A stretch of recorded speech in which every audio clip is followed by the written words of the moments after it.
What's up, everybody? This is Pastor Kevin McGinnis. Olga and I are excited about tonight's service here at Jesus is Lord Church. And I want to challenge you that this is not the season to play it safe. This is not the season to sit back. It's all in or nothing, because half faith gets half results.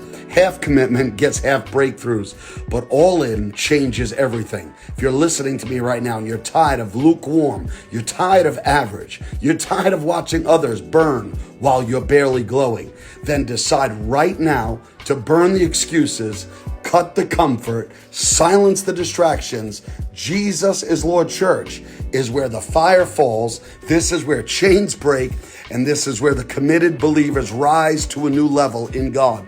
No spectators, no critics, believers challenging all of you. Be in the room tonight. It's going to be awesome. I got a word just for you.